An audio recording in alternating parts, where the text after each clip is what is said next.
तो मैं अपना बालकनी गार्डन पूरी तरीके से रीसेट कर रही हूँ, तो मैंने सोचा कि एक वीडियो शूट कर लिया जाए, क्योंकि पिछली बार मैंने काफ़ी पौधे की फ़ोटोग्राफ्स वगैरह शेयर किए थे अपने किचन गार्डन के, जिसमें अलग अलग तरह के चेरी टमाटोस, पेपर्स वगैरह थे। तो बहुत लोगों ने पूछा था कि मैं अर्बन गार्डनिंग कैसे करती हूँ, तो यही हम डिस्कस करेंगे आज। ये मेरा पहला वीडियो है। अभी तो मेरे पास यहाँ पे कोई इतने पौधे नहीं है, जो एग्जिस्टिंग है वही है, लेकिन ये मैं पूरा ये बालकनी और भी 2-3 बालकनीज़ है, वो मैं पूरा किचन गार्डन में रीसेट करूँगी। मेरे पास और भी ऑर्नामेंटल और फूलों वाले पौधे हैं, तो उसकी केयर अलग से रहती है। तो अगर आप भी गार्डनिंग स्टार्ट करना चाहते हो, अगर किचन गार्डन सेट करना चाहते हो, तो ये टाइम बेस्ट है मेरे हिसाब से, क्योंकि विंटर एक ऐसे माइल्ड हमारे यहाँ विंटर होती है, तो एक ऐसा सीज़न है जहाँ पे आप बहुत सारे एक्सपेरिमेंट कर सकते हो, क्योंकि बहुत सारे एक्जॉटिक वेजिटेबल्स जो मार्केट में नहीं मिलते वो खुद आप उगा सकते हो। और खुद की उगाई हुई सब्जी जो मार्केट में नहीं मिलती, वो खाने का मज़ा कुछ और ही होता है। I can not explain that. तो ये गार्डनिंग बहुत एडिक्टिव है, अगर एक बार ट्राई करोगे तो छूटता नहीं है। That is my experience. So बहुत लोगों को गार्डनिंग करना होता है, स्टार्ट करना होता है, लेकिन वो नहीं कर पाते क्योंकि उनके दिमाग में कुछ मिथ्स होते हैं जो मैं आज एड्रेस करना चाहूँगी। पहला तो ये कि हमें ज़मीन चाहिए, जो कि बिल्कुल सही नहीं है। आप कंटेनर गार्डनिंग कर सकते हो, जिसके लिए ज़मीन की ज़रूरत नहीं पड़ती। मेरे पास ज़मीन नहीं है, सिर्फ बालकनी है। कुछ लोगों जो ऑर्नामेंटल गार्डनिंग ऑलरेडी करते हैं, जिनके यहाँ पे ऑलरेडी कंटेनर्स है, उनको ऐसा लगता है कि हम वेजिटेबल्स ज़मीन में ही ग्रो कर पाएंगे, जो सही नहीं है। आप एडिबल्स, वेजिटेबल्स सब कुछ कर सकते हो कंटेनर में ग्रो। सिर्फ पौधों के साइज़ की हिसाब से कंटेनर की साइज़ छोटी बड़ी रखनी होती है, बस इतना ही है। तो स्पेस का तो यही हो गया। मेरे पास बहुत कम स्पेस है, तो मैं वर्टिकल गार्डनिंग वगैरह भी प्रेफर करती हूँ। अभी तो कुछ सेटअप नहीं है, लेकिन मैं आगे की वीडियोस में बताऊँगी कि मैं मेरी सारी बालकनीज़ को कैसे सेटअप करती हूँ, जिससे कि छोटी सी स्पेस में अपने ज़्यादा पौधे उगा सके और ज़्यादा हार्वेस्टिंग ले सके। तो अगर आपके पास ज़मीन नहीं है, टेरेस है तो बहुत अच्छा है। टेरेस भी नहीं है, बालकनी है, तो भी आप कर सकते हो। बालकनी नहीं है, अगर मुंबई वगैरह जैसे शहरों में अभी बालकनी का भी कंसेप्ट नहीं रहा है, स्टैंडिंग बालकनीज़ होती है या तो विंडो सील्स एक्सटेंडेड ग्रिल के साथ होती है, उसमें भी आप कर सकते हो। अगर कुछ भी नहीं है और सिर्फ एक दीवार है, उस पर थोड़ी सी धूप आती है, तो उसमें भी आप सब्जियां उगा सकते हो, कुछ तरीके की, जो मैं आगे के वीडियोस में बताऊंगी। जितने भी ये चैलेंजेस है, उसको हम ओवरकम कर सकते हैं, ये मेरा आपको प्रॉमिस है। तीसरा ये होता है कि अर्बन गार्डनर्स के पास टाइम नहीं होता, तो उनको लगता है कि पौधे को कौन संभालेगा और कैसे ये सब मैं टाइम कैसे मैनेज करूँ। मैं एक फुल टाइम गार्डनर नहीं हूँ, मेरी एक फुल टाइम जॉब है जो कई बार काफ़ी हैक्टिक भी होती है, तो मैं कई बार रोज़ गार्डन में ध्यान नहीं दे पाती हूँ। लेकिन मेरे एक्सपीरियंस से मैंने ये हार्ड वर्क को स्मार्ट वर्क में कैसे कन्वर्ट करना है, वो अगर आपको एक बार आ गया ना, तो आपका बहुत सारा टाइम जो पौधों को पानी देने में और सारी चीज़ों में जाते हैं, उसको आप कम कर सकते हो। और थोड़ा टाइम आपको नेचर के साथ रहना भी चाहिए। और चौथा, कई लोगों को ये लगता है कि गार्डनिंग बहुत मुश्किल है, जो भी सही नहीं है। मैंने बच्चों को भी गार्डनिंग करते हुए देखा है, and I think it's an excellent idea, क्योंकि सिटीज़ में जो बच्चे बड़े होते हैं वो नेचर से काफ़ी कटे हुए रहते हैं। They live literally in concrete jungle, right. अगर थोड़ा बहुत अगर वो गार्डनिंग कर लेंगे, तो उनमें वो sense of respect for nature आएगा, जो मुझे लगता है। तो आप बच्चों के साथ भी गार्डनिंग ट्राई कर सकते हो। कुछ लो मेंटेनेंस प्लांट्स जो इजी होते हैं, वो बच्चे भी उगा सकते हैं। कई लोग बोलते हैं गार्डनिंग में फेलियर्स बहुत आते हैं, जो कि बात सही है, क्योंकि we are dealing with live plants.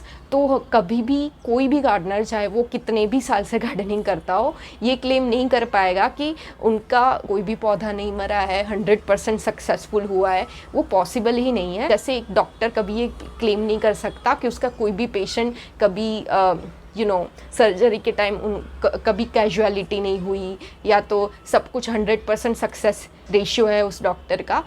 ऐसा कभी नहीं होता। उसी तरीके से गार्डनिंग में भी एक्सपीरियंस के साथ आपके फेलियर्स कम होते जाते हैं। गार्डनिंग कोई रॉकेट साइंस नहीं है, बहुत इजी है सीखना। चौथा है कि लोगों को लगता है कि गार्डनिंग में बहुत पैसे जाते हैं। It's a hobby of rich people, I do not agree.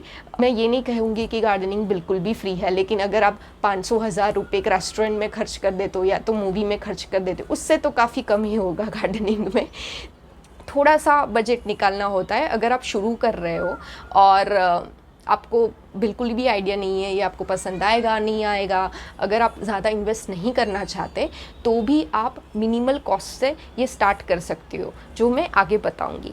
तो इस वीडियो में हम सिर्फ ये बिगिनर्स के लिए, एब्सोल्युटली जिसको ज़ीरो नॉलेज है, उसमें हम डिस्कस करेंगे कि मिनिमल क्या चीज़ें चाहिए हमको गार्डनिंग स्टार्ट करने के लिए।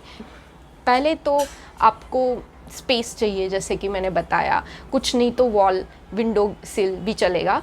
और स्पेस के हिसाब से फिर आपको उस स्पेस में कितना सन आता है वो, यानी सन मैपिंग करना होगा कि कितनी धूप आती है। अगर किचन गार्डनिंग करना है तो आपको 2 से 3 घंटे की मिनिमम धूप चाहिए रहेगी। अगर फुल सन है जो कि 6 से 8 घंटे और उससे ऊपर, तो आप कुछ भी उगा सकते हो। It's ideal for most of the plants, right. ये लेकिन अगर मेरी तरह है, मेरे यहाँ पे कहीं भी फुल सन नहीं आता, 2 से 3 घंटे से लेके 4 से 5 घंटे तक की धूप आती है मेरे यहाँ पे, तो भी मैं काफ़ी सारी वैरायटीज़ उगा लेती हूँ। ये भी एक मिथ है कि अगर फुल सन नहीं है तो एडिबल गार्डन या वेजिटेबल गार्डन नहीं हो सकता।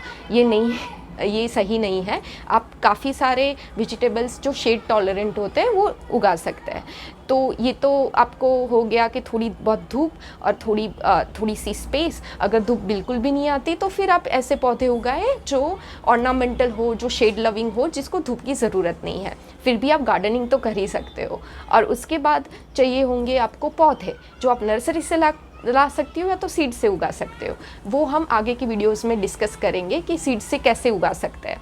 और फिर आपको चाहिए होंगे कंटेनर्स, यानी किस में उगाए। अभी कंटेनर्स में फैंसी कंटेनर्स सिरामिक वगैरह के बहुत महंगे आते हैं। अगर बिगिनर हो और अगर आपको बहुत ज़्यादा इन्वेस्ट नहीं करना गार्डनिंग में, तो आप DIY भी कर सकते हो कंटेनर। जब मैंने शुरू किया था तो मैंने धनिया सबसे पहले उगाया था, तो इस वाले में उगाया था, जो ये किसी डब्बे, बड़ा सा डब्बा है, प्रोटीन पाउडर का था शायद, और उसको बीच में से काट के, चाकू को गरम करके बीच में से काट के 2 पार्ट्स बना दिए। और उसमें से एक ये जो छोटा वाला पार्ट है जो सिर्फ आई गेस 4 इंच गहरा है, उसी में मैंने धनिया उगा दिया था। अभी इसमें पर्सलिन लगा हुआ है, जिसके फूल बंद हो गए क्योंकि शाम हो गई। तो दूसरा ये है कि मैंने ये ऑयल केन से बनाया है, ये हाथी, इसमें फन लगा हुआ है।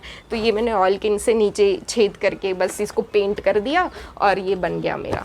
तो ये आप DIY कर सकते हो, या तो मिट्टी के गमले ले सकते हो या तो प्लास्टिक के गमले ले सकते हो। और बहुत कम बजट में करना है तो ये पॉली बैग्स आती है जो अमेज़ॉन वगैरह पे मिल जाएगी, ये काफ़ी सस्ती होती है। तो ये 12 बाय 12 की है, तो इसमें आप लगा सकते हो।